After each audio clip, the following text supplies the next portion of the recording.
Pernah nggak sih kamu ngerasa kayak terus-terusan lari, tapi kok rasanya nggak sampai kemana-mana?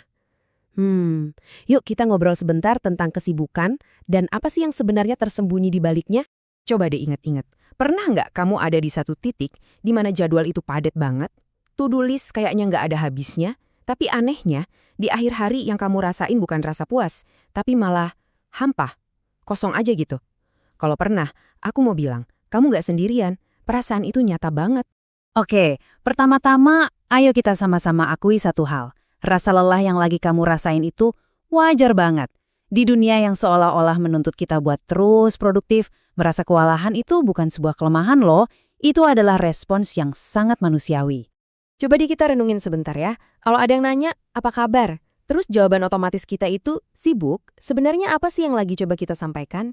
Kadang-kadang kesibukan itu jadi kayak tameng, jadi cara kita buat ngehindarin sepi, atau mungkin ngehindarin pertanyaan yang lebih dalam lagi, kayak, aku beneran bahagia nggak ya dengan hidupku yang sekarang?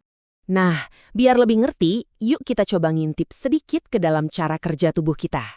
Bayangin deh, tubuh kita itu punya sistem alarm super canggih yang udah ada dari ribuan tahun lalu. Didesain buat ngadepin ya, katakanlah predator. Masalahnya cuma satu, alarm kuno itu belum diupdate buat dunia modern kita sekarang. Jadi gini, anggap aja sistem saraf kita itu kayak mobil. Ada mode gaspol, ini mode siaga yang bikin kita tegang, cemas, siap tempur pas lagi ngejar deadline. Nah terus ada lawannya, mode rem lembut. Ini sistem yang bikin kita ngerasa aman, tenang, kreatif, bisa terhubung sama orang lain. Masalahnya, budaya kerja sekarang ini sering banget maksa kita buat nginjek gas terus-terusan, tanpa pernah ngasih kesempatan buat ngerem. Di balik semua itu, ada satu proses keren namanya neurosepsi. Tenang, ini gampang kok. Anggap aja ini kayak radar otomatis di tubuh kita yang non-stop 24 jam menindai lingkungan sekitar sambil nanya, aku aman nggak ya? Ada bahaya nggak ya? Dan semua ini terjadi tanpa kita sadari sama sekali.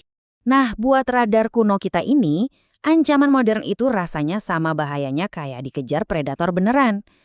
Notifikasi email yang masuk tengah malam, target kerja yang bikin stres, bahkan cuma lihat pencapaian orang lain di media sosial, semua itu bisa langsung nyalain alarm bahaya di tubuh kita, bikin kita kejebak terus di mode siaga. Terus, apa dong yang terjadi kalau kita gaspol tanpa henti? Ya kayak mobil aja, bensinnya habis. Tubuh kita akhirnya masuk ke mode darurat terakhir. Dia maksa buat matiin mesin. Nah, kondisi mati rasa, capek total, nggak ada motivasi sama sekali, inilah yang kita kenal sebagai burnout. Ini sebenarnya cara tubuh kamu buat ngelindungin diri dari kerusakan yang lebih parah. Tapi kabar baiknya adalah kita bisa kok belajar cara neken tombol tenang ini secara sadar. Kita bisa ngasih sinyal aman ke tubuh kita. Dan ini bukan berarti nambahin to-do list baru yang bikin pusing ya. Anggap aja ini udangan lembut buat kenalan lagi sama tubuhmu sendiri. Kuncinya tuh di sini. Seringnya kan kita coba nenangin pikiran yang lagi ruwet, pakai pikiran lagi. Dan itu susah banget. Cara yang sering kali lebih manjur itu adalah dengan nenangin tubuh kita dulu. Percaya deh, waktu tubuh kita udah ngerasa aman, pikiran pasti bakal ngikutin. Yuk, kita coba satu cara yang gampang banget sekarang. Bareng-bareng. Ikutin aku ya. Coba tarik napas pelan-pelan lewat hidung. 1, 2, 3, 4. Rasain perutnya yang kembung bukan dada. Sekarang, hembuskan jauh lebih pelan lagi lewat mulut. 1, 2, 3, 4, 5, 6, 7, 8. Hembusan napas yang lebih panjang ini ngirim sinyal super kuat ke otak kita yang bilang, semua aman, kamu boleh rileks sekarang. Ada juga 2 cara super cepat lainnya buat ngaktifin saraf penenang di tubuh kita. Pertama, coba basuh muka pakai air dingin. Ini bisa langsung bikin detak jantung lebih tenang. Kedua, coba deh bersenandung atau bergumam pelan. Getarannya itu secara lembut kayak mijetin saraf penenang kita dari dalam. Simpel banget tapi efeknya luar biasa. Nah, sebagai penutup, izinkan aku ninggalin satu pengingat yang lembut buat kamu, sesuatu yang semoga bisa kamu bawa setelah obrolan kita ini selesai. Tolong banget dengerin ini baik-baik ya. Istirahat itu bukan hadiah buat produktivitas. Istirahat itu bukan sesuatu yang harus kamu dapetin setelah kerja keras. Istirahat itu sama kayak kita butuh napas, sama kayak kita butuh minum.